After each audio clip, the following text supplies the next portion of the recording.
fellow, like, chill, not try too hard, but be earnestly trying to learn, but not clickbaiting it to grow too fast, kind of like real dudes. I appreciate it, and I enjoyed the hell out of this, and I look forward to doing it again. I'm going to take that bit and put it as the new intro of the pod. Nah, this has been awesome, man. A real pleasure, I'm sure, first of many, and it's great to meet you, and hopefully we'll do this in person as well next time. So you too. I can't believe this is, I feel like kindred spirits. We're just connecting for the first time, but I find anybody who's like as nerdy about Munger, like, we're just gonna get along, dude. Like, I'm doing the code, media, capital, labor, as the bros say, wag me. That's good. A truly rational VC would be working on this. That's all I'm saying. Yeah, exactly.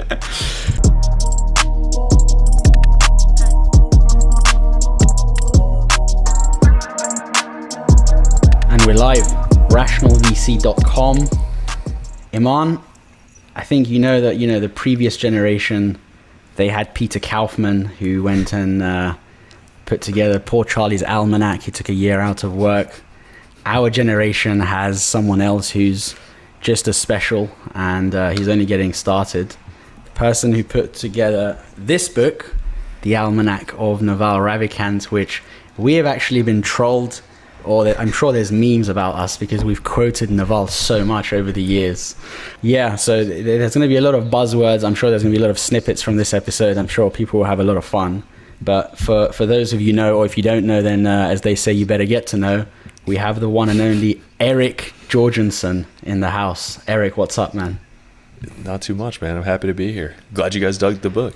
Because you're in Kansas right now, but I know when we were doing some like background research, you went over to West Coast. You went over to SF. Yep. And you started working at Zaarly. You spent 10 years there. A bunch of roles you held in Zaarly, but halfway through you moved back to Kansas, and so your bio somewhere deep in the interwebs I found: barely graduated from a state school, received a cease and desist from Craigslist for some frowned upon marketing techniques. Tell us more about your upbringing, because I love nothing more than this unconventional and quote unquote contrarian path. Like, we got on this pod and I said to you, what's your hard stop? You're like, I don't have a hard stop. So these are the people. Like, this is going to be I feel like the endless talk we have on like leverage. Iman's already laughing. Like leverage, take a shot. Yeah, everybody drink. Angel investing, Web3, Naval, whatever you want to call it. Like, this is probably one of the biggest crossovers we've had. So there's a lot of similar interests. But we first like to dig into like your upbringing. So walk me through this. Barely graduated and received a cease and desist.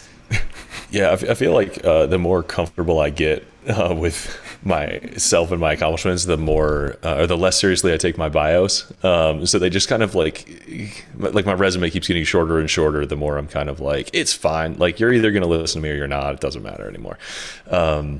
So I grew up just outside Detroit, and I don't know, fairly like normal middle class, like great parents.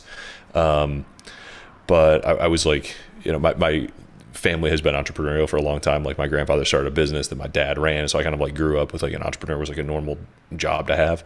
And so I was the kid like selling candy out of my locker and getting paid to give kids rides to school and stuff.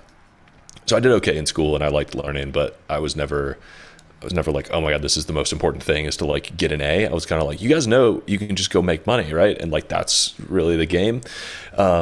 So that was really, I don't know, that kind of carried over for college. Like, going to a state school and then not taking it very seriously were both kind of like choices to give myself more time to, I don't know, like I went to school and started businesses when I was in school and all of them sucked, like unequivocally. Like, they were the typical college kid businesses. I was like getting paid to make websites and importing bamboo t-shirts from China. But I was like meeting all the other like entrepreneurial kids and putting together a startup like incubator at Michigan State. And yeah, I mean, it was just like meeting people and working on projects that kind of, that was what like led me into the working world. And moving on a little bit, you're famous for a couple of things, right? And you have your sort of niche group of followers for a couple of things. But I think one of the things that put you on the map, one of the things that puts anyone on the map is quoting Mr. Naval Ravikant himself. But you went a step further, right? So you built out essentially that book that Cyrus shows at the beginning. But can you walk us through how you got to that point and what led you to building that book out, how you interacted with Naval, etc.? I mean, I heard about Naval for the first time when I was still in school. I met this awesome entrepreneur who was, I was kind of pitching the startup, and he's like, if you want to figure out San Francisco and make it in Silicon Valley and move out there, like start reading everything Paul Graham writes and start reading everything that Nivi and Naval write on AngelList. It was called Venture Hacks at the time. That was their blog. So I started like reading that stuff and following Naval on Twitter. And I mean, back then he was just talking about, trying to build a company and, getting AngelList off the ground and what he was investing in. So I had followed him for a long time. And then in my sort of self-directed continued education, I was reading Munger and Buffett books and stuff like that. And like there's this weird thing in Buffett Munger land where all the books are compilations. Like it's the letters of Warren Buffett, or it's Poor Charlie's Almanack, or it's I don't know, there's a bunch of, but everybody's just like remixing basically the annual meetings and the letters, which are like the only really original stuff that Charlie and Warren write. And so it was just kind of normal to me that like people can make books out of these like great raw materials from different mediums. And so I started, I was reading Principles actually by Ray Dalio, and I was kind of like, man, there's so many people I wish written their version of Principles. And Naval's one of these people I've followed for so long. I've learned so much from him. He'd just done that great podcast on Farnham Street. And I'd listened to it like 3 times. I was like, man, there's such good stuff in here. And it just kind of occurred to me that like I could, that was like a soup that I already lived in for 10 years. I was like, man, I can take this media format, I can take these raw materials that Naval's created, and I can kind of create this cool thing. It wasn't even obvious to me that it would be a book at the time, but like once I started working on it, it sort of started to like come together into what it became. Let's rewind a little bit. You mentioned Nivi. So the story of, for listeners who don't know, Nivi, who is AngelList's co-founder or the unsung hero, we reference him a fair bit because we're Iranian and he's Iranian, and we call him by his name of Babak, Nivi. And so the story is he started interviewing Naval. He was trying to make it in Silicon Valley around like 2007, 2008, like crashing on a friend's sofa. And through serendipity, he met Naval, and he just started questioning Naval on like fundraising, because he was trying to fundraise for a startup. And so then he said, I'm just going to, every time I learn from Naval, I'm just going to publish it on a blog. The blog turned into Venture Hacks, which then off the back of Venture Hacks, it turned into AngelList, which is, they're kind of the OGs of this content to startup model.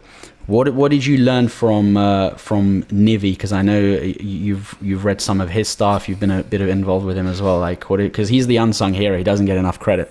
He is, man. Yeah, he's like the Charlie Munger, and he deserves more credit. I mean, he doesn't publish and talk as much, but he does still interview Naval on his half of Naval's podcast is like conversations with Nivi, but almost all the writing on Venture Hacks is Nivi, if you go back and read those blog posts, and they are fucking excellent posts. Nivi is ruthless in his like signal to noise. Like almost all those posts are, I don't know, they're like 200 words, 300 words, and they contain like some really poignant insight with like just enough proof to make you be like, oh, that is like a new truth that just sticks with you. Like I read one of those posts about startups are about quality and scale.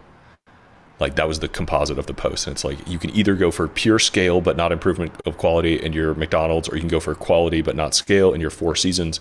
And the thing that defines like a new technology startup is reaching a new level of both quality and scale, usually driven by a new technology.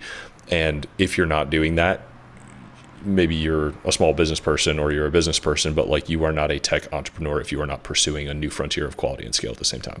And I was kind of like, that's the best definition I've ever heard of a startup. And I've heard people debate that for a really long time. Like, and there's just, I mean, a ton of those. And so in there's questions that I have asked Naval, like kind of in process of creating this book. And I was like, yeah, hey, here's where we're at. Here's what's going on. And there's times when he'll just be like, Nivi's a better person to answer this. And he'll just like kick it over to Nivi. And some of the advice, Nivi gave me this awesome advice. He's like, and I hope that people can, I don't know if it's obvious in the book, but it's contributed to, I think, what people appreciate about it. He says, good writing is fractal. So you should be able to engage with it on multiple levels.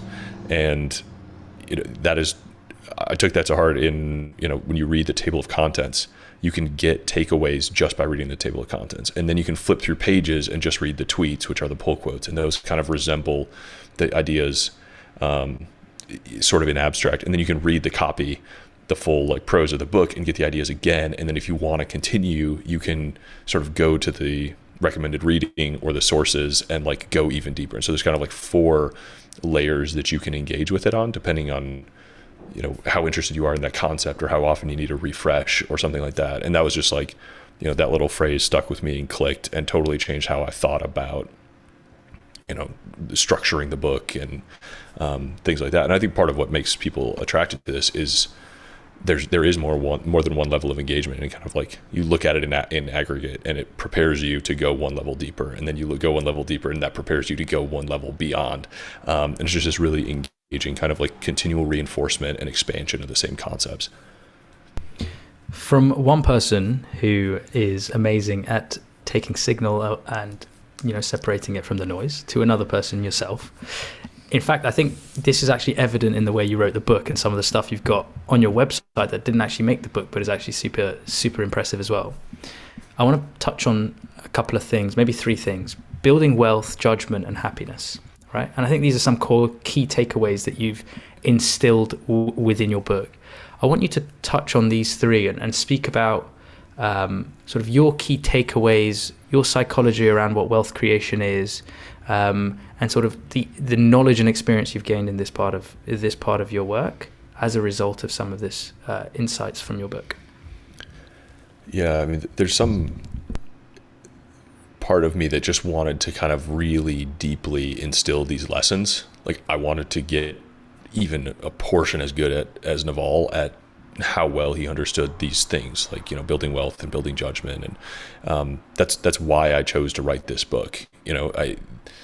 I was very happy to spend 3 years like just marinating in this material. I probably read this book 20 times. I went through 1 million words of source material. There's just so much time that I spent with this material and these ideas, and like it's like the best analogy is like you're doing a jigsaw puzzle, and like when you're doing a jigsaw puzzle, you spend a lot of time like just looking at all those little pieces, picking each one up, studying it, thinking about it, figuring out where it fits with the other ones, putting it back down, and you're just sort of slowly assembling this picture. And you have to love the each individual piece and be glad for its existence in order to like look forward to that work. Otherwise it just is a slog. So I really, it was a transformative, I worked on this for probably 3 years. And so you spend that much time marinating in this, and those ideas like seep into you, and you kind of reframe them into your own ideas, and like sort of subtly start changing your behavior and what you value. And, I think you can, like, I embodied these or instilled these in such a deeper way by having to produce a work rather than just like read it, or take notes one time or whatever. Just the number of repetitions, I think, really helped me like wrap my head around all these ideas. So when it comes to the topic of judgment and decision making, which is what I guess Charlie Munger is very known for, and now Naval, beyond reading, what is really what are some things you've learned in this process to improve one's judgment and decision making? Because it gets thrown around very loosely, this sort of having clear thinking, but you realize that not many people actually, even those who you think that do or claim that do, they don't. But Naval is one of very, very few, along Munger, and just very few of these clear thinkers that currently alive today. What are some things to do to improve in this area? Because it's a lifelong journey, but beyond reading, what have you learned? I mean, I think there's a long list beyond reading. Reading is a great first step, but it's very easy for that to become passive. And you have this kind of, I can't remember the fancy name for it, but like that feeling where you learn something new and you feel like you know everything about it. And then you very quickly realize you know almost less than when you started, and you're like dangerously overconfident, and then you go make mistakes. So I think, reading is a first step, but for me, writing is actually writing or teaching or speaking through it. Basically, like you have to be forced to regurgitate that idea in your own words, and rephrase it and explain it to somebody. So whether you see this all over the place, like whether it's the Feynman technique, whether it's, watch one, do one, teach one, which is like the medical school version of it, like this forced regurgitation of concepts, in order to like really own them is all over the place in like really high quality, high fidelity learning environments. So I think that's an important step. I mean, the next one, is skin in the game. Like if the way I say it is like, you have to take the test of reality. You can't just read a lot about investors and like decide that you know everything about investing if you've never invested money and measured your outcomes against, like, here's my decision journal, wait 2 years, here's the outcome. Oh, it turns out I'm not a great investor, right? Like, it is the feeling of sitting in class, listening to the teacher say something, be like, oh, I totally get it. And then getting asked to explain it, and then getting asked to like solve the problem on your own in the quiet in a test. And like, those are all very different levels of engagement. So this picks up on something that Cyrus and I spoke about recently on one of our Rational Musings pods. It was a breakdown of Luke Burgess's tactics for living an anti-mimetic life. Luke Burgess wrote a book called Wanting, based on René Girard's theories. And one of the key things he talks about is have two things that are intertwined in what you just said. The first thing is have a deep bookshelf, not a wide bookshelf. So when you learn shit, don't just go and read a manga book because, don't go and read a book simply because it's what people are telling you to read.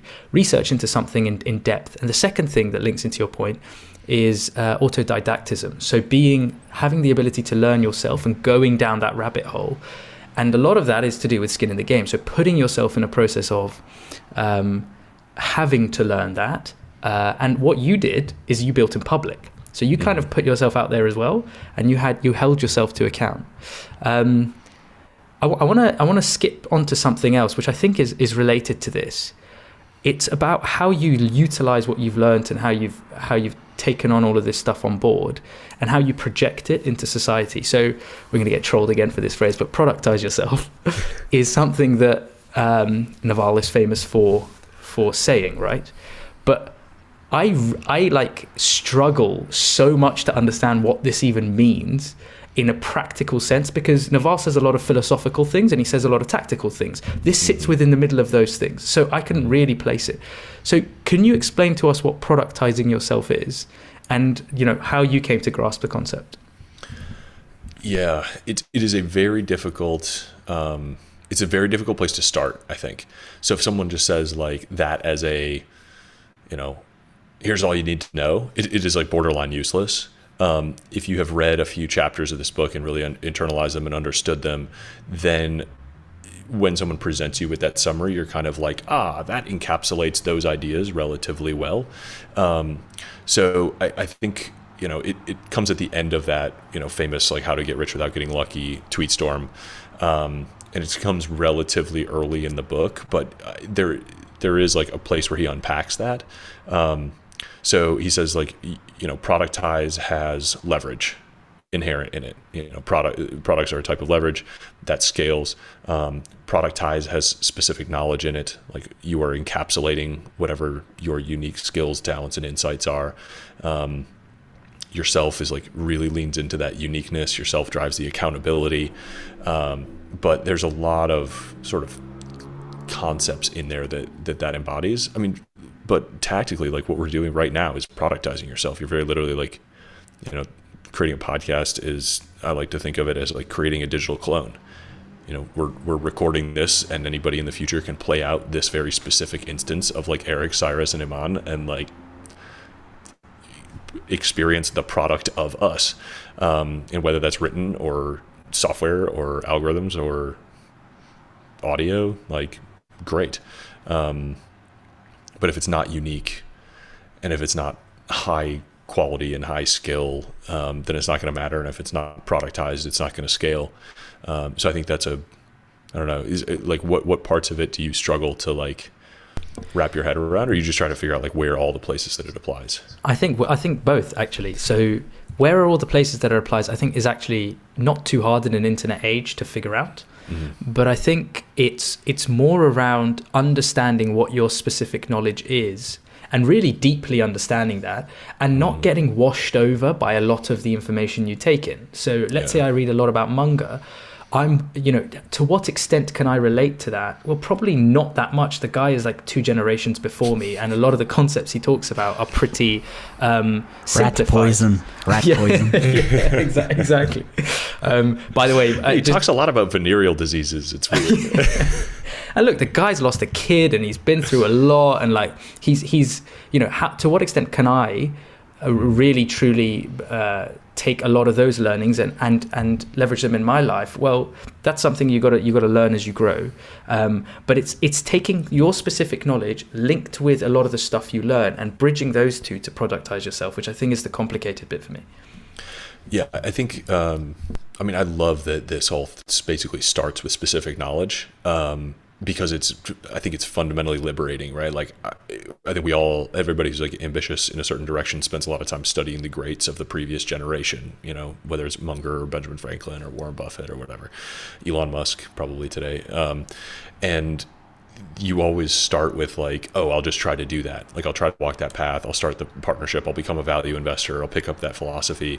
And it just like, the more of those heroes you have, and the more patterns you study, and the more it blends in, and the more you build confidence in yourself, and the more you experience, sort of the more and more specific your knowledge becomes. Like, even if you are a generalist, like I have a post where I try to unpack this, and I always feel this like tension between, you see people who are specialists like really, really thrive. And I'm like, man, I'm just never going to be a specialist. Like, it's just not, I'm just too broadly interested in, love hopping around and cross-referencing things. But I think generalists, over a long enough time frame, generalists become unique and become specialists just due to whatever weird, like, it's not like all generalists are the same shaped key. It's that they have a very, it's like they're making their own key as they go based on what their curiosity is. And so that just becomes more and more and more unique. And if you just like, you try to create a graphic of this, right? And you just like plot all the disciplines, and everything that you read kind of bumps out this area graph in this like circular thing. Like, everybody's pattern would end up looking totally different. So you can lean into being a generalist and still end up very unique, and still end up with specific knowledge. But it's kind of like that Scott Adams thing, right? Where he says, the more you layer, you can, like, to become the top 1% in one field is very difficult, but to become the top 25% in 2 or more fields and combine them, then you are just essentially a one of one in some very niche. Yeah, and as long as you have leverage behind what you're doing, you can end up really, really unique, and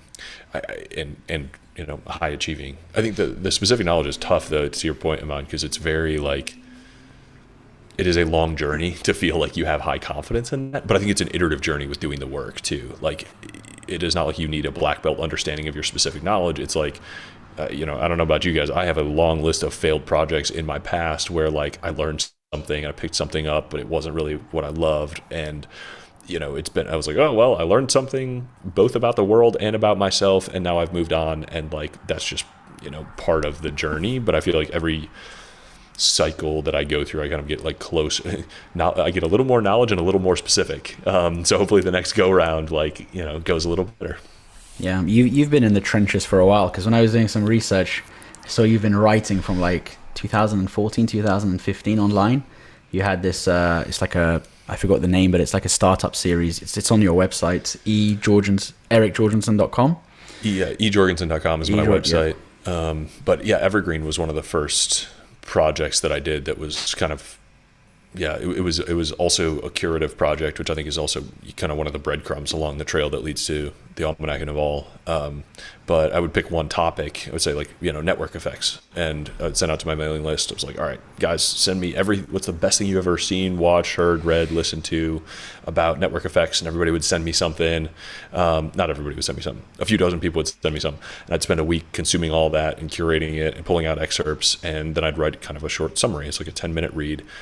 Here's all the key concepts from all these articles. Here's where they conflict. Here's where they agree. Here's the definitions that I can think of. And here's links back to the original source. And that was Fractal. Like if you want to read a 10-minute summary of the concept of network effects and get a 101, cool, here you go. If you want to spend 3 hours and like read all of the best resources that, 4,000 people just curated about network effects and sent in, here you go. And so that was a really that gave me a lot of confidence that like, if you really put in like hard reps and do good work on the internet, like audience will start to accrue and it'll start to grow, and it'll go from there. So that was a really kind of formative experience. Yeah. 2014, 15. Yeah. So there's on the last thing on the productize yourself point, this is something I struggle with in terms of, for us, like it's literally plastered on our homepage, the 3 core values that we have, which is authenticity, truth seeking, long-termism. And anyone who's watched any of our podcasts is like, it's too authentic. They literally are themselves. They talk so much shit. It's literally, it is what it is. But the issue with this is, and the kind of things we talk about, it's like it's beyond the Scott Adams point of combining 3 or 4 things. It's like we combining 100 different things, and it's so niche, I feel. And one thing we always talk about is the lack of authenticity in the whole VC or tech Twitter space, because a lot of these shots fired 100% shots fired. The beef is right here, because a lot of these people, like some of these people anyway, you look up to or you eventually meet and whatever, and they are complete different in real life or in person as to what they portray on, let's say, tech Twitter or whatever, or they just don't have the social awareness, or I don't know, the emotional intelligence, or pick up some cues or whatever. A lot of them are just completely inauthentic, basically, once you get to know them. And I made a tweet about this recently, which is like, most of them will fuck you over at the moment that they can. So like for us, it's important to stay true to like this core of being authentic selves, but like, and we'd never sell out, but I feel like this niche, it doesn't bring the views. And again, like we're not doing it for the views, but this is like, I'm just sharing my thoughts of like, this is somewhere where I've been stuck recently of, I just gave up in terms of, I was like, who cares, not looking at the views anymore anyway. I mean, on audio, we get a few thousand on audio now, single digit, like few thousand, like 3 to 8, 10K roughly listens. But beyond that, I'm like, at this point, we're playing our own game, because if you try to do it for the views, it's I think you're losing the long-termism as well. Yeah, I mean, this is something I think about a lot, like the mix of authenticity and, where do you trim, where do you turn things down, like how much you pursue audience size or growth, because I see it's not hard to see playbooks that work, right? It is hard to want to become that person online, and I think it goes both ways, right? I think there's a lot of people who basically like simplify their persona online, and they lean really, really hard into a one-dimensional character, or a really strong set of views, or one really key message, and that does amplify your growth, right? The repetition of that works. The lack of nuance inflames people and like draws more views, and that message goes farther. And I don't know, I'm still unsure, kind of like whether about that trade-off. Like my instinct is kind of always similar to yours, or it's like, I'd rather be my authentic self in pretty much in full online to the extent that I'm comfortable, and then take whatever hit towards like optimized growth comes with that. Like, and I think about it, I shifted my mindset about this a little bit, and just started thinking about like audience density rather than audience size. I would much rather have 1,000 listeners or 10,000 listeners or readers or followers or whatever who like really trust me and like understand in much more detail who I am and what I'm talking about and why, than, chase whatever's most recent or share some super clickbaity thing. Because like those are the people I want to hang out with in life. Like I would rather like go to a conference and sit at a table with 5 people who are like, I feel like I know who you are. I feel like we're a very similar kind of person and I want to hang with you, than get put on a stage in front of 500 people to be somebody that I'm not, or a simplified version of it, or,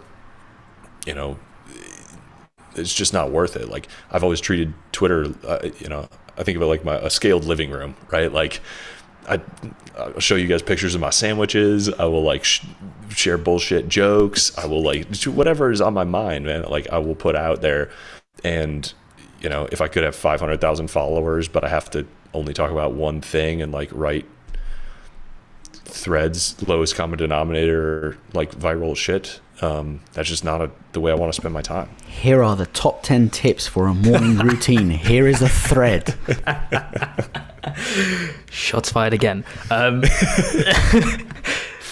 One thing that's come up 2 or 3 times in the discussion we've had already, either explicitly or implicitly in some of the things we've spoken about, is leverage. You mentioned how you scale, how you use your specific knowledge is, you can lever it up. Naval talks really well about this. This is my favorite thing he speaks about, by the way. But you also mentioned around social, being authentic to yourself and not necessarily trying to maximize for the social media metrics and, systems and algorithms that help you blow. Surely that fits within the framework of what Naval meant by leverage. But before you answer that question, I want you to take us back straight to the beginning of what leverage means to you. And if you could say it in the simplest way possible. Yeah, I'm still working on, I phased through a few one-liners, to be honest, because leverage is a very super, super powerful concept, kind of on the order of compounding. And here's probably the one-sentence version that I would use. Leverage is doing the work that gets more work done. Or actually, this is probably a better one. Like leverage is the art of accomplishing more with each incremental hour. Something like that. I think it's important to remember that like time is the ultimate denominator of all of this, and that leverage is really about increasing your impact. And so when you look around you, it is, using the tools and the capital and the people and the technology at your disposal to accomplish as much as you can and increase your impact and increase your output. The story that I use here is like, if you are a lumberjack and you have no tools, you are very minimally effective. You're picking up sticks. If you have an axe, all of a sudden you can fell trees. Maybe you can drop one every hour. If you have a chainsaw, you can take down 10 an hour. If you have a tractor and another guy and a loan to buy that tractor, now all of a sudden you're a logging business. So that is just like incremental examples of leverage, and that's something we're all doing. We are adding to our net leverage as we record this podcast because we have one more thin digital clone of us out there. And every day that, my staked ETH like compounds a little more, my capital leverage grows a little more. And every dividend that gets paid, that capital leverage grows a little more. And, every post that I write and every new book that I create, like all of these things kind of reinforce each other and let me support more people or reach more people. And that is really like a big mindset shift that I've had over the last couple of years, is like being increasingly focused on doing the work that gets more work done or that increases my total leverage. Does social media fit within that description? A little bit, yeah. I mean, it definitely, it is a tool for reaching a lot more people. It is a way to create leverage on some of your thoughts. There's not a lot of ways to reach, 1 million people. Like if you think about what, a viral tweet does or how far it grows, it's one of many tools to like publish things and reach people. And it's an intermediated tool, which makes it a little imperfect compared to, email or something like that. But it is definitely like a piece of that puzzle. So one of Mr. Ravikant's quotes, "A taste of freedom can make you unemployable." And I can definitely stand by this. What are some high leverage activities that people can start doing as a Daniel Vassallo, he calls this a portfolio of small bets. So alongside, a lot of people have their day jobs. They want to keep the day job, but they want to start, doing some high leverage activities, and leverage being in the form of code, media, capital, or labor. Firstly, what can they start doing? And secondly, what is the highest form of leverage of those four in your view? I mean, this goes back to productize yourself, right? Like, especially if you're going with the small bets thing, like find a way to productize yourself, and start with yourself, figure out your specific knowledge. You asked which of the four types, and I think that's the wrong way to approach it. I think you want all four types of leverage working for you, and everyone that I talk to, and this is like, we've got a course and community that kind of focus on this concept. And a lot of the conversations I have, there's people who really, really lean into, when they hear leverage, they think, oh, media or capital, and they just are totally blind to people capital, or they have a huge blocker about using it. It's like, I know that people are great leverage, but like, ooh, I feel guilty. I don't know how to manage people. I don't know how to ask people for things. I don't, or I don't want to be, put my public persona online or whatever. And it's like, there's a million answers to that, but almost everybody hits a roadblock if they are ignoring one or two of the four forms of leverage. If you're, an example, like if you're an amazing software developer, you write incredible code, but you have no respect for capital leverage, then like you're either not going to charge for what you do, in which case you'll never break out of the loop, or you'll charge for what you do, but you'll have no idea how to reinvest that capital into maybe people who can help you write a larger program, or buy people, like hire someone to sell for you, or hire someone to do customer support. And so you end up stuck in this like prison of cash. You're like, I hate my life. I have all the money I need, but I don't know how to turn this money into more leverage to get back my time. So I think it's really important to look at all the four types. As for where you start with, a side hustle or something like that, the media definitely comes from like, what are you interested in? What do you like doing? If you hate the sound of your own voice and talking to people, then a podcast is not for you. If you love writing software, maybe that's a great place to go.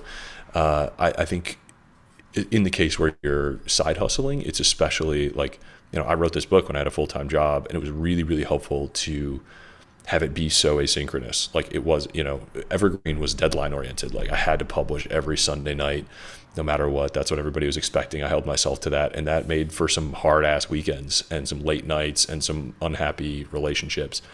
So having a long-term project that was, I never had to work on the book any incremental hour. I could always, hey, I got nothing going on this weekend, I'm going to put 20 hours into this thing, or this is I'm traveling this week, so I'm off and I can just hold it. So that was a really helpful dynamic for me to have in a side hustle thing when I had a job at a startup, and it was just like, life was crazy. So something to keep in mind is just like, what does that worst case scenario look like? What are you really signing yourself up for over the long run?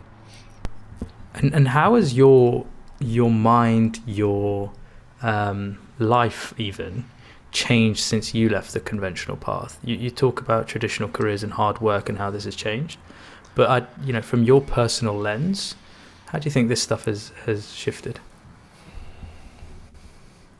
I mean, I just kind of look at this as a game now, like having the flexibility to like step back a little bit and look at it in a leverage way. I mean, I literally have a dashboard like set up in a spreadsheet, and I just play my work like a video game. And I like down to the point where there's like levels and thresholds and stuff like that, right? It's like, I don't know, maybe that's a little weird. Optimize. Like, or put the game down. Like, like, are you having fun doing this? Are you, have you forgotten that you can change strategies? Like, different levels require different approaches. Like it just kind of reminds you of all the right stuff to do, or all the set of opportunities that you have in front of you. So, I mean, this book has definitely changed how I think about leverage. It's definitely changed how I approach my career. I mean, the quote you dropped about like a taste of freedom can make you unemployable, I think is totally, or pretty applicable. I always hear people say like, oh, I'm unemployable now. And that feels like extremely egotistical to me.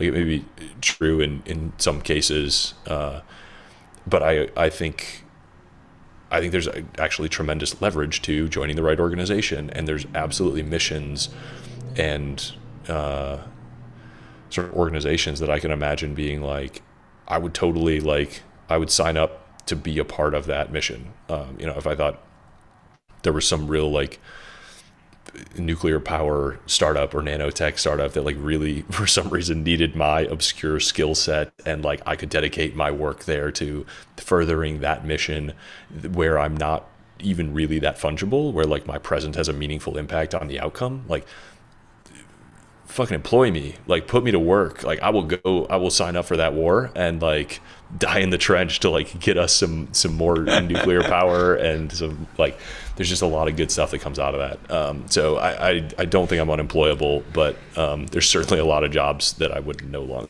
accept. Yeah, sometimes I have to like pinch myself at the beautiful times that we live in, because when you think back, let's say our grandfathers or great grandfathers who, I don't know, some of them worked in factories or got sent to war or whatever, and they'd look at us like, you little bitch.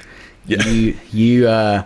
You have a few hours spare on the weekend, and through leverage you can, keep banging out this project or this portfolio of small bets, this side project, and it could do wonders for you long term, like 10, 20 years maybe even, who knows. But we live in beautiful times, and a lot of people are not taking advantage of it, unfortunately. We are outrageously lucky in the whole course of human history, and I think I think we owe it to the future generations to work hard to make them as feel as fortunate for their times as we do for ours. If we are the luckiest generation to ever live, we will be the worst generation to ever live, is how I think about it. Like if we don't pay it forward and leave the next generation with more technology and more knowledge and more wisdom and more reach than we fucked up so horribly by basically taking all of the sacrifice and hard work of all the previous generations for granted and watching Netflix and jerking off instead of doing any of the goddamn work to make everybody in the future better off. And yeah, all of our kids are the most important things to us. There's definitely some work that we should put in around continuing to advance technology, fighting the great stagnation and the regulation that inhibits innovation, and honoring the progress of technology and what it means to continue to lift people out of poverty and appreciate what the miracle of capitalism and technology has accomplished over the last 150 years. The most recent episode of my podcast was about the next industrial revolution. This awesome book I just read called "Where's My Flying Car?" This guy lays out basically we are on the path towards fucking up, and we can get off of it by continuing to lean into and support the innovation of nuclear energy, nanotechnology, AI, and there is within our reach another industrial revolution that can take us to another order of magnitude up in quality of life and quality of experience, and set up the next generation, and set up interplanetary colonization, and set up access to all the abundant natural resources that are all over the place. But that is not a given at the moment, so it's going to take some work. Yeah, well, I'm doing the code, media, capital, labor, as the bros say, wag me. I want to... That's good. A truly rational VC would be working on this. That's all I'm saying. Yeah, exactly. I want to shift gears to a selfish question, but actually other people have asked this as well, which is... See, this is the problem with our generation right here. This is... Come on, your grandfather and your That father. was a rousing call to arms, and you were like, actually, let me interrupt you and ask a selfish question. Yeah. On with me making my life better. These Soilenials in Silicon Valley are so selfish. So one question we've had from a lot of people is like start to end advice for those looking to publish books. And the reason I ask this is an idea I've really toyed with over the years is going back to earlier, you mentioned skin in the game. And our podcast is literally, if you combined the ideas of Taleb, Naval, and Munger, you would have this podcast. And someone who I really admire his work is Taleb. He's really helped me with a lot of things in life, his works. Mm-hmm. What would your thoughts be on, let's say, hypothetically, if I wanted to create a book on Taleb? And I asked this because he's very different from, let's say, putting a book together on Munger or Naval. Yeah, did you hear that? That was the sound of him already blocking you on Twitter. That was. He's going to come back with imbecile blocked. Charlatan. No skin in the game. No. But yeah, it's just like, not just Taleb, but if someone wants to publish a book on a figure they admire, because now you're writing Balmanack, which is Balaji Srinivasan, who is another great thinker of our time. There's a sneak preview exclusive at the current version of the draft right there. Yeah, this is what I want to get into. Like, what's your writing process? What's start to end advice on publishing a book? And just what's your advice if let's say I wanted to go about doing this? Yeah, I mean, I've done a fair number of these phone calls now, which I don't mind at all doing, but I should probably write it down in a post or something. I mean, really lean into your naivety at the moment. Like, just commit yourself utterly before you have any idea how long the process is going to take, because it's the same as startups. You know, if you know how hard it's going to be going in, like, you'll never bother. So it honestly helped to be publicly committed to somebody I deeply respect from the very beginning, which just happened accidentally. But, you know, there was never a doubt in my mind I would publish something, because I told Naval I would, even though it had no prior relationship or anything like that. But then the concern became, like, I will work my face off to make sure that, like, this is something that he is at the very least not embarrassed to have his name on, and is a good representation of, you know, his ideas and helps spread them around the world to a bunch of people. So, I mean, getting some stakes on it is helpful. I say it's important to know, set expectations for how long it's going to take. You know, at first I thought this was like a 3 or 6 month project, and it's actually like a 3-year project, which is not bad. It doesn't mean don't do it, but it does mean, like, you know, if you think you're going to be done in 3 months, then, like, you're either really, really good, or maybe your quality bar should be a little higher, or maybe, I don't know. Bezos has a great letter about setting expectations for the quality. It's like, if you think you can write a great product memo in a day, like, it's not a great product memo. It should be 2 weeks of hard work. And if it's not, like, then it's not great work. So I think that's a helpful thing to know. Remembering that you don't choose to write a book once, you choose to write a book 1,000 times. And it's just like getting back in the saddle and back in the saddle and back in the saddle. And you keep bouncing off of what you think. You're like, oh, this book is almost done. Oh, this book is done. And then you put it down for 2 weeks and you pick it up and you're like, this book is shit. I got to start over. And here we go again. So it is just kind of part of that process, in that creative journey. I think the other thing I tell kind of prospective authors is generally helpful and somewhat counterintuitive, is there's 2 different kinds of hard work. One is, or 2 different kinds of stuck. One is like, oh, this is a slog, which is like, editing is kind of a slog, proofreading is a slog, index, like formatting, all that stuff. And the solution to that is like heads down hard work. And then there is another kind of hard work that is just foggy vision, lack of clarity. And the solution to that is actually put it down, go do something else for like a month and come back, because the dust, it's like murky water. Like, no amount of activity makes the sediment settle any faster. You have to just give it space and let it breathe, and going through cycles of that actually, I think, makes for a much, much clearer final product. I don't know, does that help? What questions are you left with, I guess, after that little rant? No, that was it. And so what is your, let's say, I know a lot of people have this note-taking system, or they put all these cards together from their research. How do you combine your research? Because I can imagine, I've been listening to Naval for, let's say, reading his stuff for a few years, even before kind of the mainstream thing last 2-3 years. And there's just so much out there. So with people like, even, let's say, Taleb, there's so much out there. What's your process of the research process, combining it?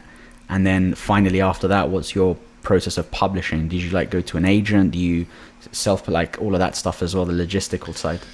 Yeah. So as far as the writing, quote unquote, process, like I said, it's more like I'm doing a jigsaw puzzle or editing or something than I am actually writing, at least for these kind of books. I I actually think the somewhat fractal nature helps there too. So you try to kind of start with, there's a mental model that illustrators use that I found really helpful, which is general to specific. And so they always do like the horizon line first, and then the very rough figure next, and try to like assess the space, and then kind of really zoom in and do fine figure work and shading at the very last. And so I think that's a helpful model for writing a book to start with literally your table of contents, or start with the broadest possible thing that you can, and then start. I mean, even before that, really just like start collecting ideas. If you want to write a book on Talib, start a dump doc, and just every time you're reading, either put all your highlights from, the digital versions in, or put every observation, or put every question that you have after reading his work. Or, literally a lot of these just begin with collecting ideas. And I'm actually I have my eye on writing some fiction in the future, and I'm doing the exact same thing for that. Just have a dump doc that for 10 years I will just be throwing random ideas and character names and whatever into. And I think it is almost like I'm doing the work for Naval, who has been creating public dump docs for years, right? Like that's kind of how it felt. And going back through that whole body of work to pull out the very best stuff. And I think when you start with 1 million words of source material from all of the podcasts that he's done and Twitter and stuff for 10 years, you get some really polished gems when you sift through all of that stuff. I was just curious. So as I'm working on Balaji's book, I went through and, the transcript of a 2-hour podcast is maybe 20,000 words. And if, the Almanack in its final form is right around 50. So in 5 hours of audio, which there's hundreds, you can very easily get a book length text, but you don't have the distillation, you don't have the organization, you don't have the thread of ideas, you don't have the kind of fractal nature that you can sort of engage with different levels. And so there's a lot of work that goes into pulling out and stitching together all those pieces together.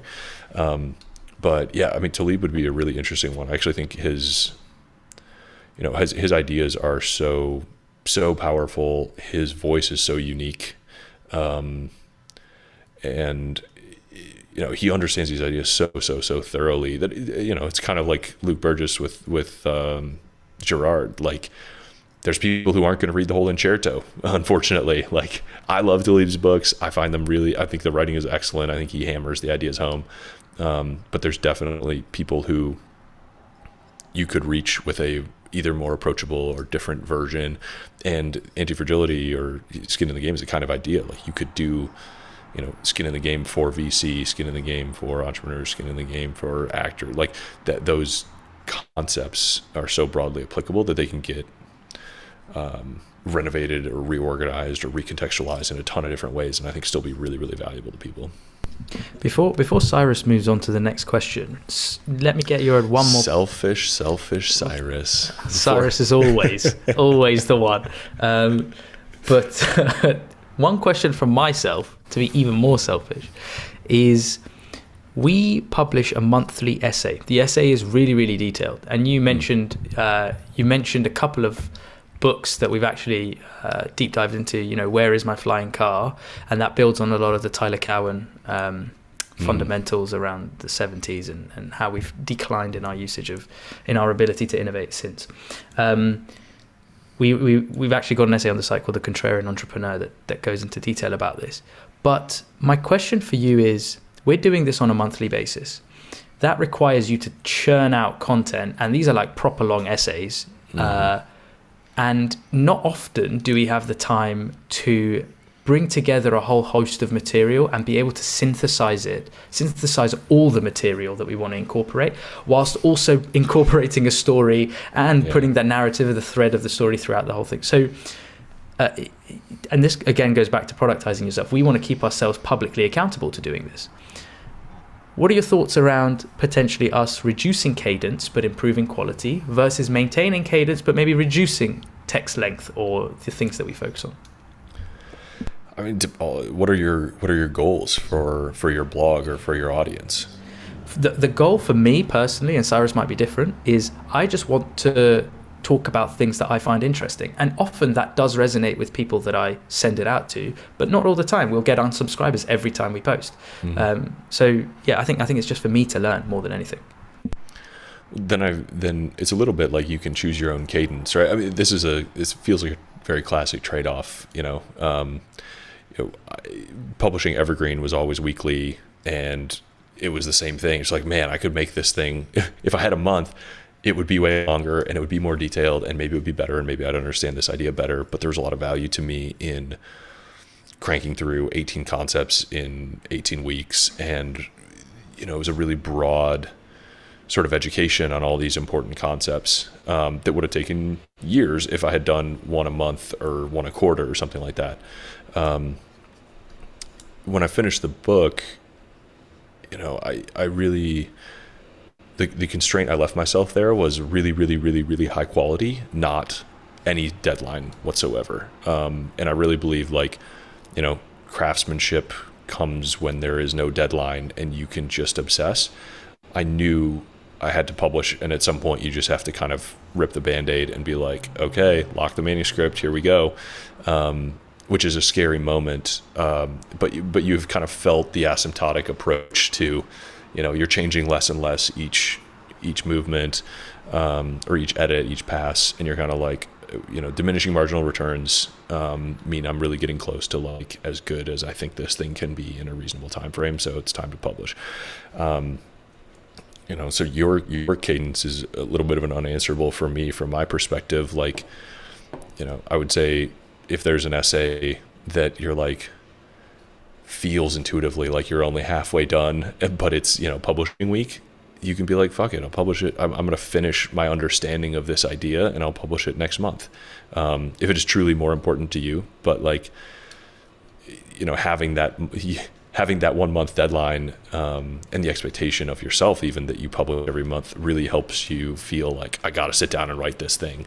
But I have the same debate. I don't think there's any magic unlock there. Yeah, I think this is a Morgan Housel and Paul Graham thing as well, which is they say we don't do deadlines as soon as, it might be once a week, it might be once every 3 weeks or whatever. But as soon as we're out for a walk and inspiration strikes or whatever, get some notes down on my phone, or as soon as I get back, I start typing it up. Mm-hmm. And I think that's, going back to your point, it's more freedom to, the quality will probably be better. Yeah. Wait, but why? Also, he's got posts that are 100 words. Not a lot of them, but but he's got posts that are 100 words, and then some that literally took him years and years and years to write because they're so massive, and you just wanted to understand it in such huge detail. I think it would have been hard.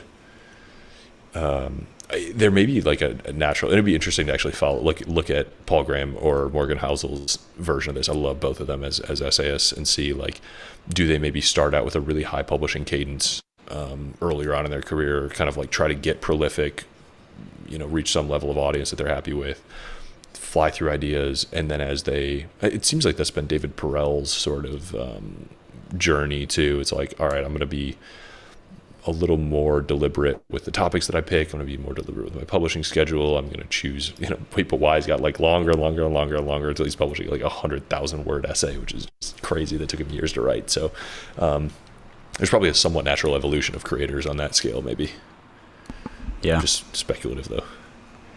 Cool. Let's shift gears and talk about investing, one of our favorite topics. And when I reached out to you, we went back and forth, and then I sent you our website, and then you were like, oh yeah, this is I think you read maybe our angel investing essay, and you're like, yeah, this is helpful, I just subscribed, by the way, I'm launching a rolling fund. And then that was the point. At that point I was like, yeah, now we have to get him on, this is too much crossover. Maybe we should even make him a co-host. Firstly, it's rolling funds, which we've made a video on our YouTube going through from first principle to everything to do with rolling funds. Yours is called Rolling Fun, F-U-N, and the domain is rolling.fun. Phenomenal name. Firstly, why a rolling fund and not other methods of raising capital? Because every method has its pros and cons. And secondly, what are the terms of this rolling fund? anyone wants to get involved, like just give us a good overview, I guess. Yeah, I'm rolling funds. Whatever, I don't want to steal the thunder from your amazing YouTube video, but basically like innovation by AngelList that makes it really, really low overhead, I guess, for people to like manage a fund and basically on an ongoing basis accept new capital and deploy new capital. So the traditional fund structure is like spend a year or two ferociously raising money, spend a year or two ferociously deploying money, and then like go back and raise fund two. And you know, in that time, like it is really hard to be either in one mode or the other. You have to raise at least, I don't know what the actual break even, 20, 30, 50 million to even like cover the legal costs of setting up a new fund and managing that and paying for you while you're raising money. So it's a really like, I don't know, it's a high bar, and you basically have to do that full time or it's not worth doing. I'm never going to be a full-time VC investor. We're not trying to build the next Sequoia. But me and my two sort of other general partners are, you know, long-time personal angel investors with now sort of enough of a track record to be like, guys, we're like pretty good at this. We seem to be meeting all the right people and friends with all the entrepreneurs and have a pretty good knack for like who's going to start a great company and who's a clown show. And rolling funds let us, you know, accept LP money and scale that up and professionalize it somewhat. And that's really like, it's important for two reasons. One is we can write bigger checks to the entrepreneurs. You know, it's not super satisfying to be like, here's 10 grand, because they're like, thanks, I'm trying to raise a $2 million round. Like, it is not a measurable improvement towards my goal. And on the other side, like, the more I write and the more people I meet all around the world, you know, you're talking to somebody who's like living in Berlin and they're just like, I'm just not going to see like the startup in Kansas City that has this totally new platform for, you know, privacy as a service of secure data sets. Like there's no way I will get that access.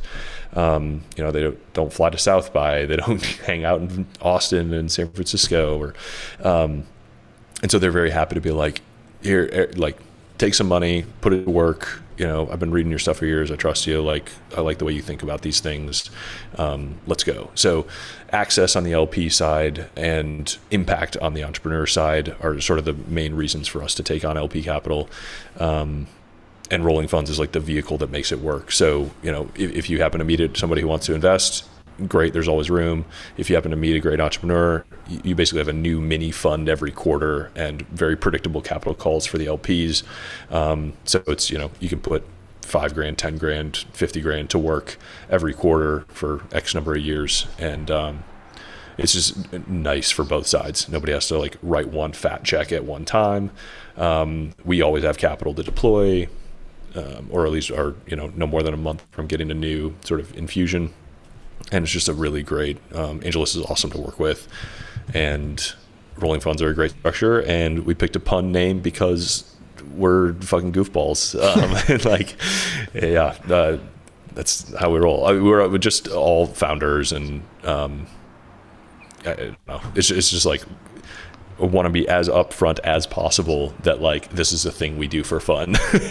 and there is no better way to do that than a pun of a fun name, I think. You start off on the right foot. Yeah, all our GP meetings are like at barbecue joints, and like our group text is a mess, and it's just a great time. Yeah, love it. And what are the things you invest in, right? So you have your rolling.fun website, and then you have things we love to invest in brackets, theses. But what are your theses? People know that I know the word theses. Yeah, no. You're a writer, man. Everyone does know. Assume, yeah. I grew up in a family that like we like word games. So yeah, that works out.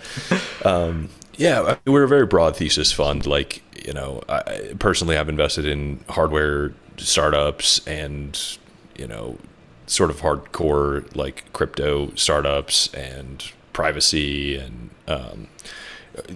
there's some AI stuff that we're starting to see. Like, we're sort of all over the place.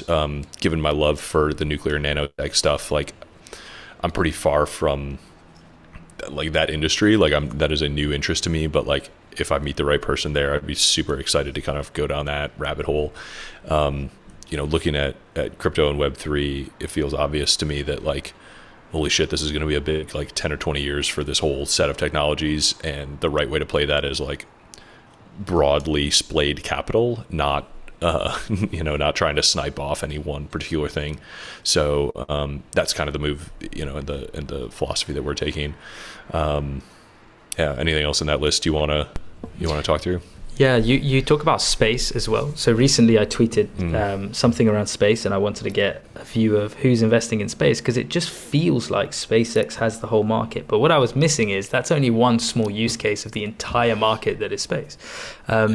And I got loads of response, loads of people in my DMs just saying, yeah, I'm working on this. And we were doing a piece of work for increasing investment in the UK for the space industry. And cool. Why space? Like, what about space interests you? Like, I think, the romantic sense, like space is the next frontier, one of many frontiers, but like you want to look at any frontier when you're this kind of VC. And I think SpaceX, I don't think of SpaceX as like the industry. I think of it as the platform, there's a bunch of cool stuff that started to happen. There are enabling platforms that create whole new types of companies, and like SpaceX is certainly one of those. And so I really want to see people who are like, now that SpaceX exists, I can deploy, X strategy, Y strategy. Like, this is a thing that should have always existed. Like, weirdly, like Sirius Radio is a thing that like you kind of expect to exist after SpaceX, that just happened to happen 20 years ago and then like kind of fall apart and suck. But like Planet Labs is arguably like one of the first ones of these that like takes advantage of increasingly cheap space access, which is what SpaceX provides. And there's a lot of, you can imagine a lot of reasons or a lot of things to do with that use case, but entrepreneurs are going to be way, way better at this than I am. But Planet Labs is one of the first ones. Varda, I know, is like getting into space manufacturing, but the cheaper it gets to get stuff into flight or into space. And there's a great passage of ideas in Where's My Flying Car, actually, about this too.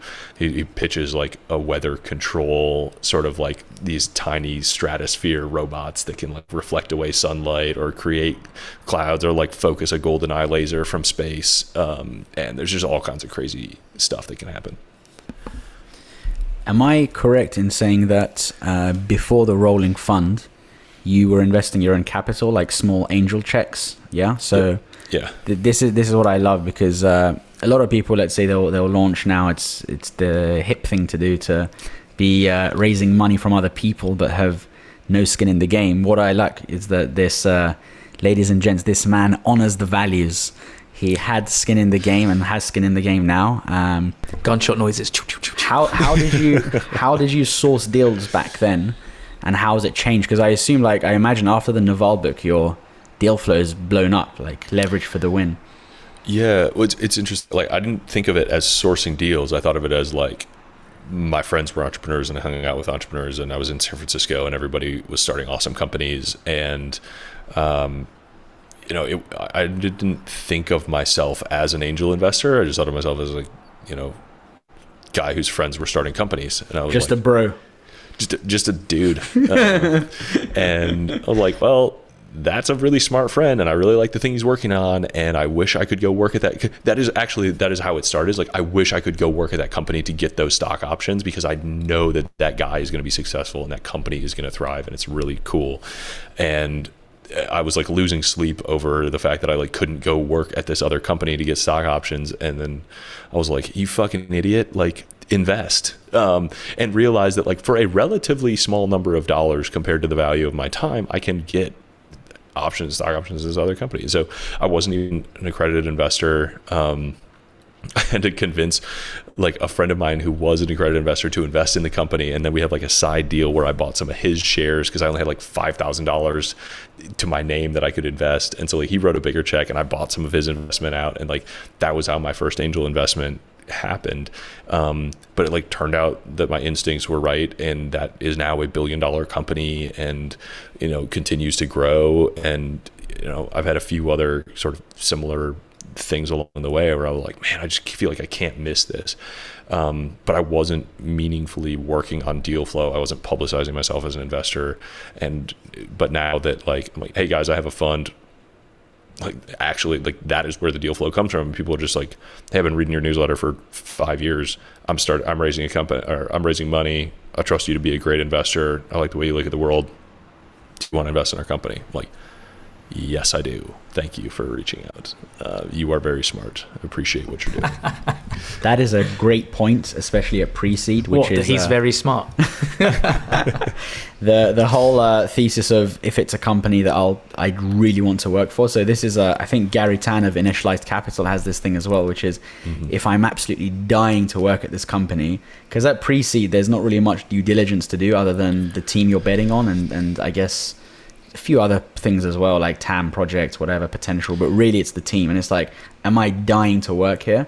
And do I know and respect that? Yeah. Do I know and respect that founder? And really when it was my own money, I was like, would I be happy if I literally just gave this money to this person? Because that's basically what you have to believe when you're angel investing. Like that's what the odds are. If I just gave this guy 10 grand, would I be happy about that? I'm like, yeah, I love that guy. I know him. He's brilliant. He's a great entrepreneur. He's working on a cool problem. I wish I could go work there. Can I see a way that, this is either a big market or becomes a big market? Yes. Okay, great. But when you already know these people, it helps. Is like, I have no doubt, if I've known someone well for 4 years, like I don't need reference checks. I don't need background. I don't need to see a deck. Like those checks were literally like, you're starting a company, here's some money. Like, I don't even need to know any. The more you know about the entrepreneur, the less you need to know about the company. And this is something that I think we spoke about with Mac on this pod, with Mac Conwell. And we also, I think it's Sean Perry that talks about this, but I can't remember, is that always bet on your friends. So even if you think their idea is dog shit, still bet on them, because you never know with these things. And the upside is so much higher than the downside is. You're an operator at heart as well, so you understand how business works. To what extent has that helped you in your decision-making for angel investing? Because what I heard just there was a lot of investor-led thinking, but what from sort of the operating side have you brought onto your investing hat? Oh, a ton. I mean, I can't imagine trying to invest in early stage companies without knowing what it's actually like at an early stage company. Like, I feel like you'd have these like incredibly unrealistic expectations of like what's actually happening and who's working on what and what the pace of progress can be and how certain people are about stuff. And I think it really, really helps to be like, you see a graph in a deck and you're like, I've made graphs and I've put them in decks and I've known what's behind that graph, and like, I'm just going to read between the lines here and still be comfortable with what my conclusions are after reading between the lines. And so that's one piece. The other is that, it's this really unique thing. I'm friends with a lot of public market investors, and that just attracts such a drastically different personality. You can be like highly antisocial and correct and curmudgeonly and antagonistic and like adversarial even, with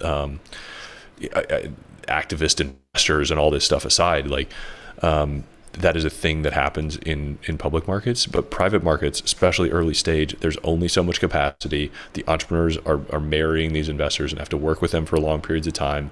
They want to know that investors understand what it's like to be at an early stage company, to be a founder. They want people who are going to help, who are going to interpret their work and their outcomes generously, who have been there before, and they only have so many spots on the cap table. So it's not like, no one can bully their way into getting allocation in an early stage startup round, no matter how much conviction they have about the company, if the entrepreneur doesn't want to work with that person and have them on board this journey and believe that they're going to treat them well. And it's almost the opposite of the selection criteria of a public market investor who's like aggressively coming in and be like, I think your shares are undervalued. I think we can, turn this thing around, something like that. So being, and the other two GPs, Al and Bo they've raised a ton of money. They've been successful founders. They've been founders their whole career. So it is not hard to sit down with an entrepreneur and be like, man, We know what it's like. We're here to be a helping hand. We will never come down on you hard. I've been in startups when investors, especially who weren't operators, have come down hard and been like, you guys are fucking this all up. You're implementing KPI. Like, here, fire that person right now. And it's just like, it is savage. And people really like get short term quick when there's, you know, when scarcity sort of rears its ugly head.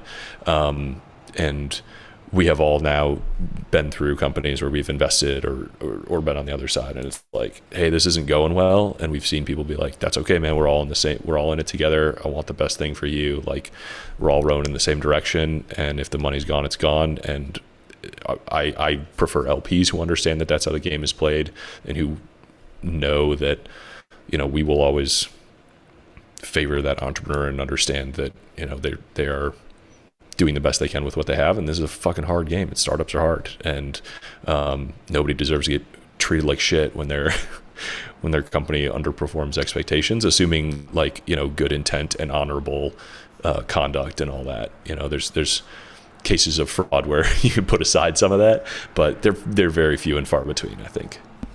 It's so true. So before tech, I was actually in public markets, like corporate finance and also leverage finance with private equity houses. So like traditional finance, bro. And then a couple of years ago, when I started looking at like angel investing and everything, like 3 years ago, I struggled to get my head around at first, because there's this joke that I sleep with the Intelligent Investor book under my pillow and the security analysis. I was like hardcore Buffett Munger cult, value investor.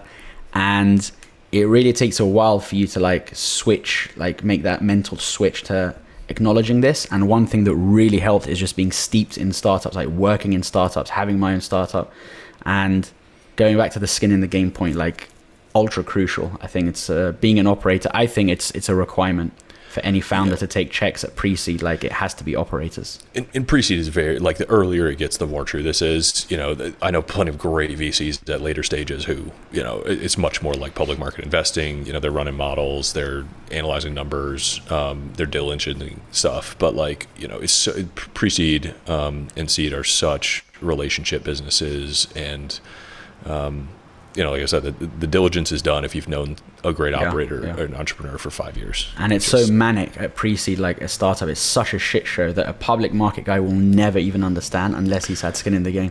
There's no data. Like, it is a borderline irrational thing to do. It's like, hey, I just decided yesterday that I'm starting a company, and by the way, it's valued at $10 million, and I'm accepting investment now. Like, that is fucking absurd by all like objective standards.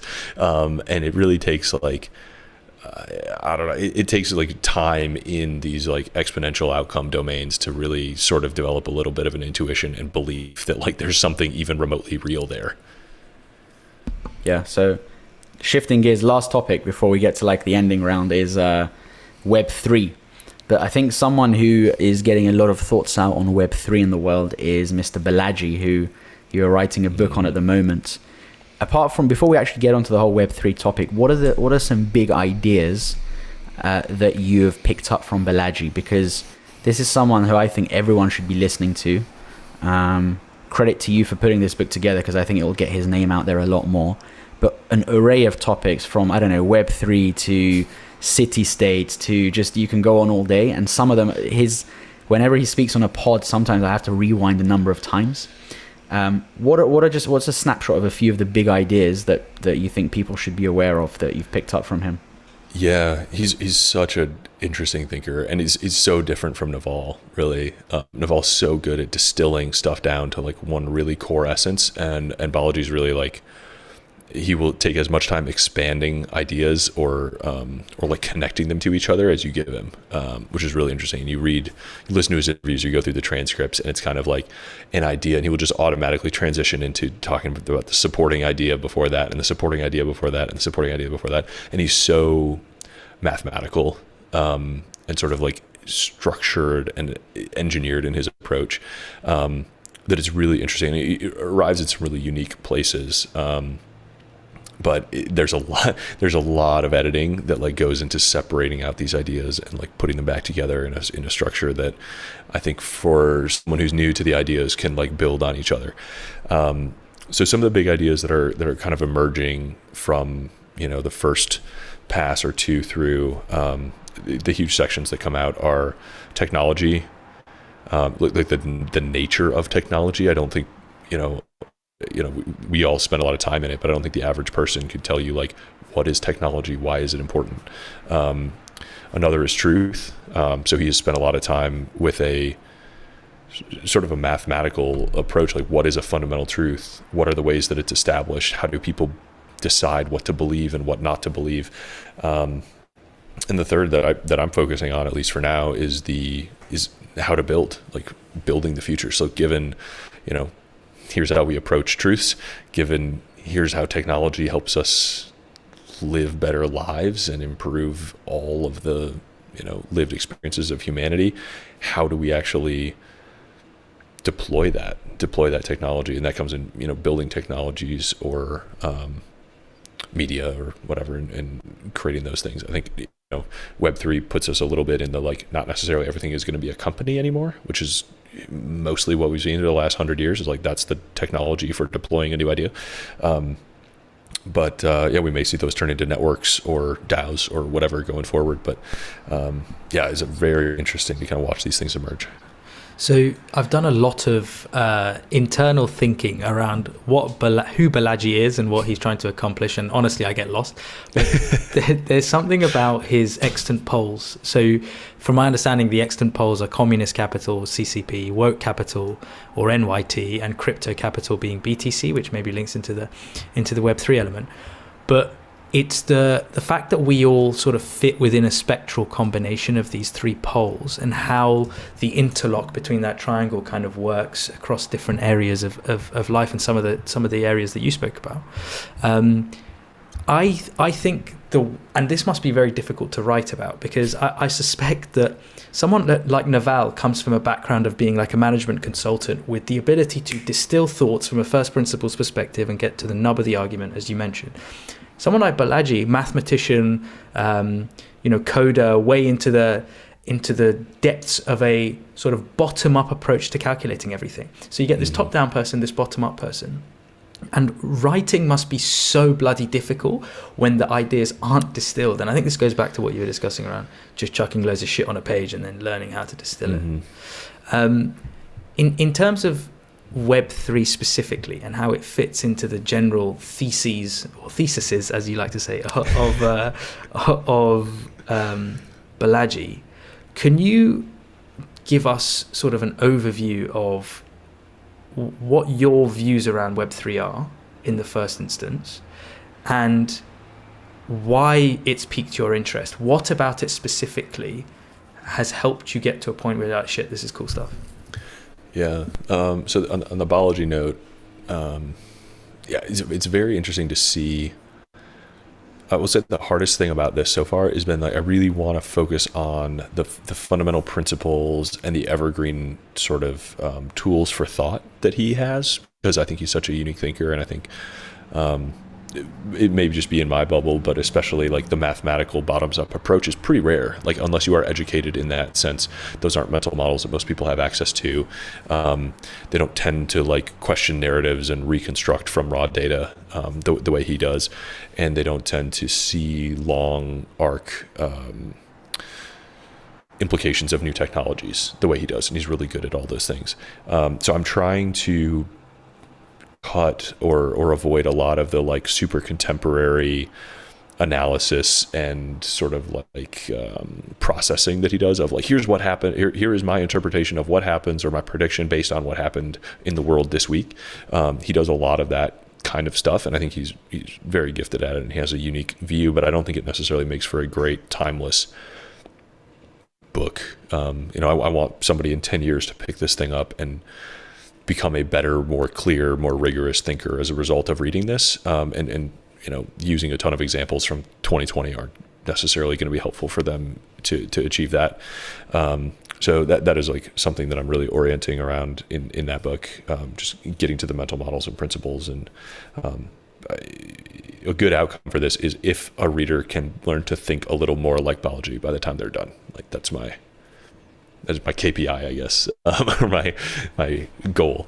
On Web3, I mean, spending a lot of time studying both Naval and Balaji are really helpful kind of in different ways in understanding like what impact this technology is going to have.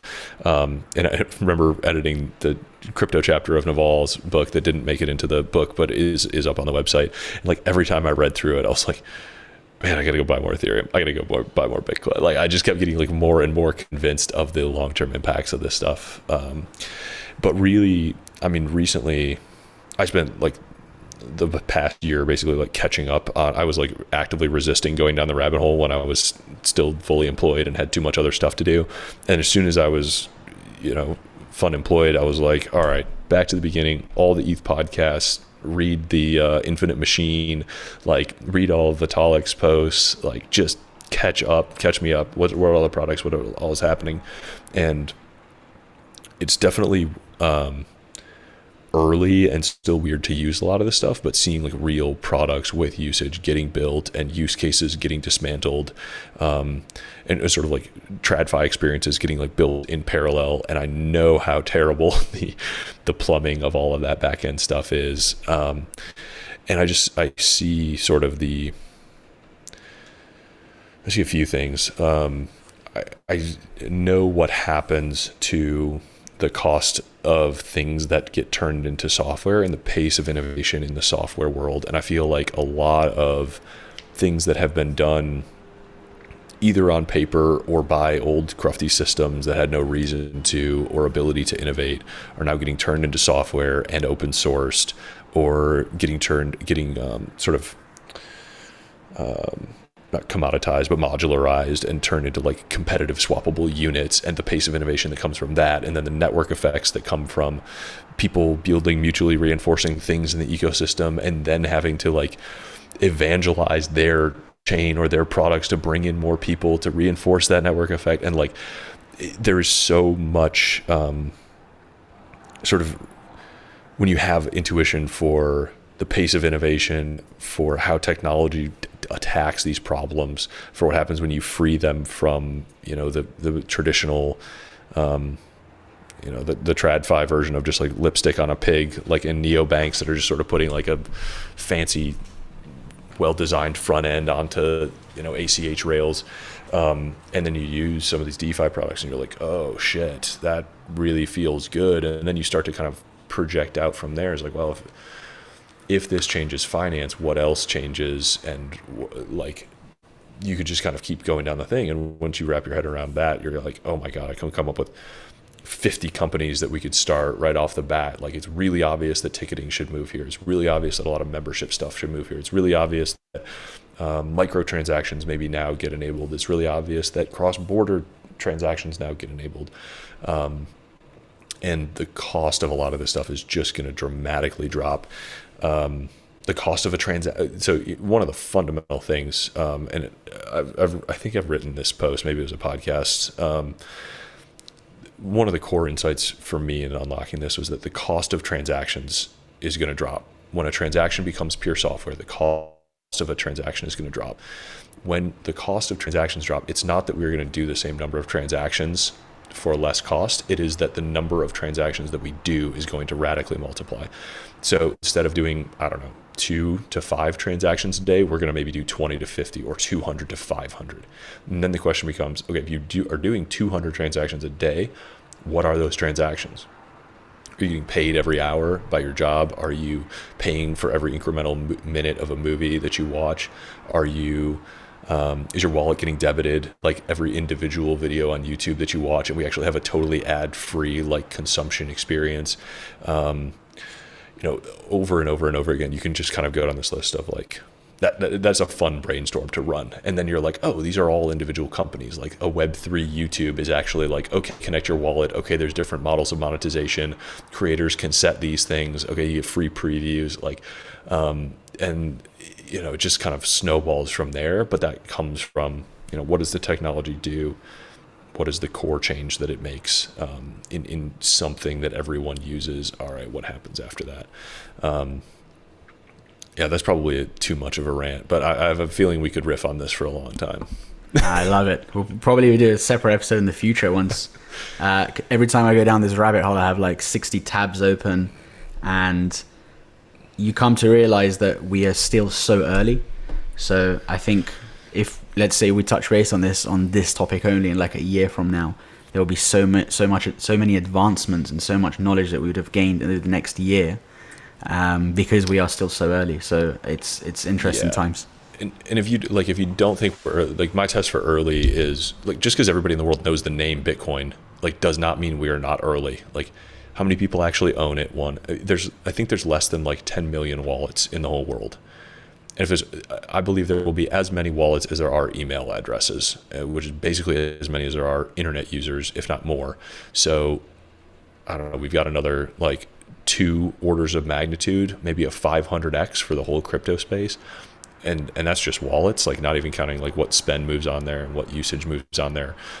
So like we are outrageously early. You know, someone was like, crypto hasn't crossed the chasm. I was like, yo, crypto isn't even on Jeffrey Moore's like bell curve of adoptions. It is still, and anybody who's actually using it knows how like it's still a glimmer in the eye. Like there's so few truly like consumer accessible experiences, like maybe none yet. Like even setting up a wallet isn't really an average consumer accessible experience or even a reason to do it. So we're just still so early. But it's easy for us, you know, who've been paying attention to it for 10 years to think that. But if you think the internet, like how long was the internet actually like around, quote unquote, or in headlines before the average person was using the internet, let alone putting a meaningful percentage of their daily activity, either attention or money, through it. It's going to take 20 years, 30 years, 50 years for this actually to get totally distributed. So we are shockingly early. You talk about on your website, the Rolling Fun website, around the space 200xing over the next 10 to 20 years, which is a big number. But how do you know, like with all new technologies, there's always so much, as Mr. Taleb would say, so many charlatans. And there's a lot of bogus stuff. So people will just chuck Web3, like, you know, 10 years ago when everyone chucked AI into their decks, everyone's chucking fucking Web3, even though it's not a Web3 product. How do you separate signal from noise? How do you find the winners in this early stage?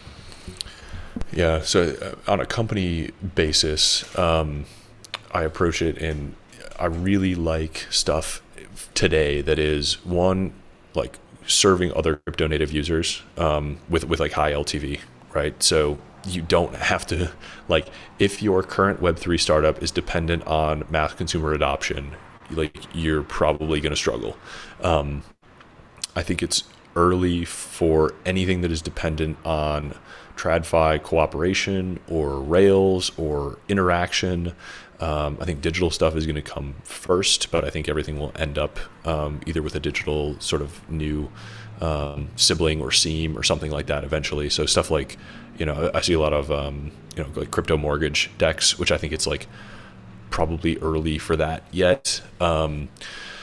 There's definitely, like, as far as entrepreneurs go, people who with a very strong instinct for running super lean and surviving over the long run. Like, this is not, you know, grow quick supernova. This is like Amazon, you know, doors over sawhorses, make every penny count, squeeze the life out of every dollar. Because if it takes 15 years when we think it's going to take 5, like, you've got to really survive a long time when we're as early as we are. Because I think, to your point, like, there's a lot of charlatans, a lot of stuff is going to die out. You know, I think 90s and even early 90s is like a reasonable analogy for where we are with Web3. And there were big companies that came out of that, and I think frankly we're smarter about internet and digital startups than we used to be, and they're cheaper than they used to be, and I think they can grow faster because we have, you know, Web 1 and 2 rails to grow on.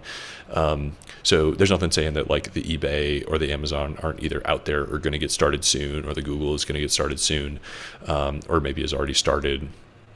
So there's a lot, you know, so err on the side of survivability, digital first, crypto native, and infrastructure, really, right? Like, people who are creating, you know, the stuff that is getting big already or getting big really quickly is stuff that is, you know, Etherscan. obviously awesome, like Consensus, super awesome, OpenSea blowing up. So and those all kind of fit that narrative already. I think there's a ton of capital moving into that stuff, but you're right. There's a lot of people who aren't actually, may not be Web3 pure, pure things. And there's stuff that is not, there's maybe like, I don't know, not obvious yet. Like, I think it's still too early probably for like the Web3 YouTube concept that we described. That maybe it's probably a good exercise to like chart out those things and like, where do you expect, do you expect that to launch when there's like 100 million crypto wallets, and then like track some of those things of like, where is the right place to launch this stuff, or to get ahead of it, right? Where can you start shipping DVDs knowing that like you're leaning into streaming coming out soon? So entrepreneurs with a strong point of view on like, hey, we want to win this market with TradFi rails and then switch the back end to Web3 and then blockchain, and like that's when it actually becomes like a really good business. I think it's like kind of what Proppy is trying to do, though the real estate is a really tough market to tackle with that, I think. And there were people who were trying to do this with Tidal 5 years ago who were way early. Wow, what an episode. I think this is the longest recording I've had on Zoom, so hopefully my Mac doesn't crash. But I'm sure we could talk for hours, and we need to get you out to London. Next time you're here, first we feast, then we do a 9.5 hour special on Web3. Yeah, we'll just set up in the corner of the pub and go to town. Just get increasingly incoherent the later we go. I want to close with just one last thing, which is... given that you have a very curious mind and an avid reader, doesn't have to be a book, but what are some books or resources that have sort of helped shape your worldview? And I want to say excluding Naval, Munger, Thiel, and Dalio. Why you got to do me like that? I'm glad you guys are already on the like Where's My Flying Car book. That's the most formative book I've read in probably the last few years. It just made me like, seeing crypto blossom made me really fundamentally excited about the future again, and that book has done the same thing for me over an even longer time horizon. So that's a real source of optimism for me. And actually Steve Jurvetson did the same thing 10 years ago. He's just always so far out ahead, and I find that line between here's a brilliant, beautiful sci-fi future, and actually here's a very light pencil line back to the beginnings of it today, and we can reach that if we work hard and believe in ourselves. I find those to be wonderful reminders. Another that's kind of totally off that beaten path is Joseph Campbell. I'm rereading The Hero with 1,000 Faces right now, and I think it's one of those, it is a thicker read, but it's on par with like the kind of the lessons of history, where it's just such a distillation of timeless truths that kind of emerge through mythology, and you learn about a broad swath of myths and stories, but they always are kind of resemble these timeless truths, and pull in psychology and story and fiction and like all of this stuff that's just a really cool kind of I love books that make me feel like I have a new type of like x-ray lens to put over the world and understand it all a little better. And Hero with 1,000 Faces and Joseph Campbell is certainly like one of those that I've been playing with recently. Bruv, this episode is one of those episodes where we should take that meme, which is Think Boy Starter Pack, and we should put it at the beginning of the episode.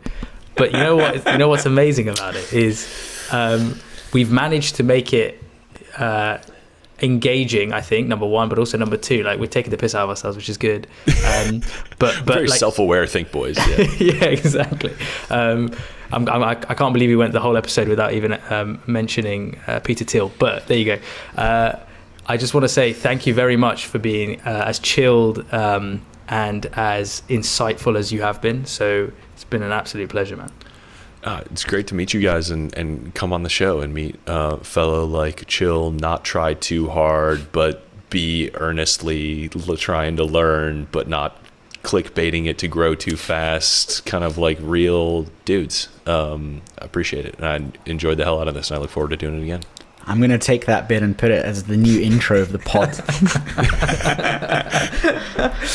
Nah, this has been awesome, man. A real pleasure, I'm sure, first of many. And it's great to meet you. And hopefully we'll do this in person as well next time. So you too. I can't even believe this is, I feel like kindred spirits. We're just connecting for the first time. But, I find anybody who's like as nerdy about Munger, like we're just going to get along, dude. Like that's just, it's all the indication I need.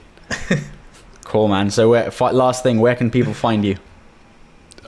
I spend too much time on Twitter, and all of my work is basically like comes home to ejorgenson.com. You can find your way anywhere from there. Beautiful. Awesome. This has been a pleasure. Thanks a lot, Eric, man. Thank you guys. Appreciate it. Appreciate it. Cheers. Cheers.